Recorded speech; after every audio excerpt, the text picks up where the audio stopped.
আসসালামু আলাইকুম প্রিয় দর্শক, আশা করি সবাই ভালো আছেন। আপনারা জানেন গতকালই গণতান্ত্রিক ছাত্র শক্তি নামে যেই সংগঠনটি সরকার পতনের আন্দোলনে সবচেয়ে মুখ্য ভূমিকা পালন করেছে, তারা নিজেদের কার্যক্রম স্থগিত ঘোষণা করেছে। চারিদিকে জল্পনা কল্পনা শুরু হয়েছে যে কি কারণে তারা হঠাৎ করে নিজেদের এত বড় একটি সংগঠন যেটা সরকারের বিরুদ্ধে অবস্থান নিয়ে মাত্র ৩৬ দিনের একটা আন্দোলনে সরকার পতন ঘটেছে, যেই সরকার ১৫ বছর ক্ষমতায় ছিল।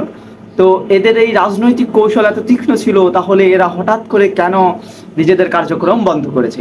এটা খোঁজ করতে যেয়ে আমরা যেটা জানতে পারলাম যে এর পেছনে কারণ হচ্ছে তারা ক্যাম্পাস ভিত্তিক দলীয় লেজুর ভিত্তিক ছাত্র রাজনীতি নিষিদ্ধ চায়। আর এর প্রাথমিক পদক্ষেপ হিসেবে তারা নিজেদের কার্যক্রম আগে বন্ধ করেছে, তারপরেই তারা অন্যান্য সকল ধরনের রাজনৈতিক কার্যক্রম বন্ধ করবে।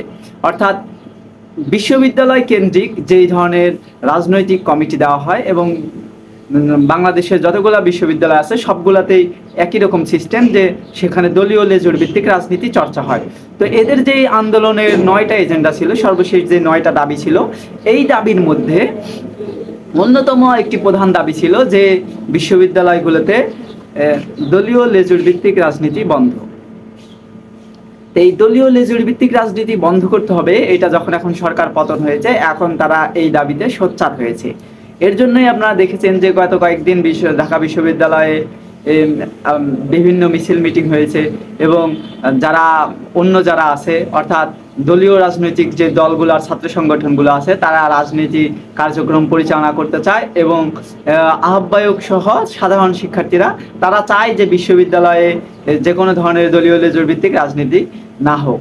এই কারণেই মূলত তারা আগে প্রাথমিক পদক্ষেপ হিসেবে নিজেদের রাজনৈতিক কার্যক্রম স্থগিত ঘোষণা করেছে। তো এখানে আমাদের কাছে যেটা মনে হচ্ছে যে এখানে খুব সূক্ষ্মভাবেই বিভিন্ন বিশ্ববিদ্যালয়ের শিক্ষার্থীরা দুইটা অংশে বিভক্ত হয়ে যাবে। এক অংশ চাইবে, এবং সে অংশ খুব সীমিত বলে আমাদের ধারণা, যারা বিভিন্ন রাজনৈতিক দলের সাথে, যেমন জামাত ইসলামের সাথে, বিএনপির সাথে, অথবা ছাত্র অধিকারের সাথে, অথবা অন্যান্য রাজনৈতিক দলের যারা ছাত্র নেতা আছে, তারা চাইবে যে বিশ্ববিদ্যালয়গুলোতে রাজনৈতিক কার্যক্রম চলমান থাকুক।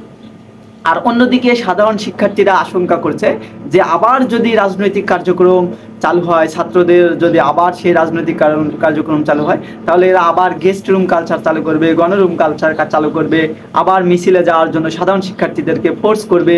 তো এই সব কিছু চিন্তা করে, এই আশঙ্কা থেকে সাধারণ শিক্ষার্থী যারা আছে বিশ্ববিদ্যালয়ে, তারা চাচ্ছে যে বিশ্ববিদ্যালয়গুলো রাজনীতি মুক্ত থাকুক। তবে কোনো ছাত্র যদি রাজনীতি করতে চায়, তারা যেন তাদের কেন্দ্রের সাথে সেখানে কমিটিতে থাকতে পারে, সেখানে অ্যাক্টিভিস্ট হতে পারে, কিন্তু বিশ্ববিদ্যালয়ে কোনো রাজনৈতিক দলের কোনো কমিটি থাকবে না।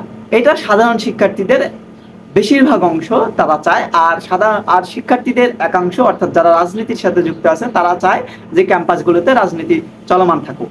এখন এই গণতান্ত্রিক ছাত্র শক্তি তারা প্রথম পদক্ষেপ হিসেবে নিজেদের রাজনৈতিক কার্যক্রম স্থগিত ঘোষণা করে তারা এখন দাবি তুলতেছে যে বিশ্ববিদ্যালয়গুলো রাজনীতি মুক্ত থাকুক। তো এতে মূলত ছাত্রদল এবং শিবির সহ অন্যান্য ছাত্র সংগঠনগুলো তারা মূলত এক ধরনের চাপেই পড়েছে এবং বিপদে পড়েছে, কারণ তারা বিশ্ববিদ্যালয়গুলো নিয়ন্ত্রণে নিতে পারছে না। এবং তাদের যে হাইকমান্ড আছে, যখন যে সরকার ক্ষমতা আসে, তারা চায় যে তারা বিশ্ববিদ্যালয়গুলো নিয়ন্ত্রণে রাখার, তো এটা তাদের নিয়ন্ত্রণের হাতছাড়া হয়ে যাবে। এবং এখানে সাধারণ ছাত্রদের আরেকটা চমৎকার যুক্তি হচ্ছে, আপনারা দলীয় লেজুর ভিত্তিক রাজনীতি বন্ধ করে ছাত্র সংসদ চালু করুন। ছাত্র সংসদ চালুর মাধ্যমে এখান থেকে সঠিক নেতৃত্ব বাছাই হবে, নেতা নির্বাচন হবে এবং এরাই আগামীর বাংলাদেশকে নেতৃত্ব দেবে। এটা দেখেন চমৎকার একটি উদাহরণ। বিশ্ববিদ্যালয় ছাত্রদের সক্রিয় রাখার জন্য বা সক্রিয় থাকার জন্য বা নেতৃত্ব গুণাবলীতে বলীয়ান হওয়ার জন্য ছাত্র সংসদ নির্বাচনই যথেষ্ট। এখানে আলাদা করে ছাত্রদের রাজনীতি থাকা উচিত অথবা অন্যান্য দলের লেজুর ভিত্তিক রাজনীতি থাকা উচিত বলে আমরাও মনে করি না। তো প্রিয় দর্শক, আপনারা আসলে কি মনে করেন? বিশ্ববিদ্যালয়গুলোতে রাজনৈতিক কার্যক্রমগুলো চলমান থাকবে কি থাকবে না, এই ব্যাপারে আপনারা আপনাদের মন্তব্য জানান।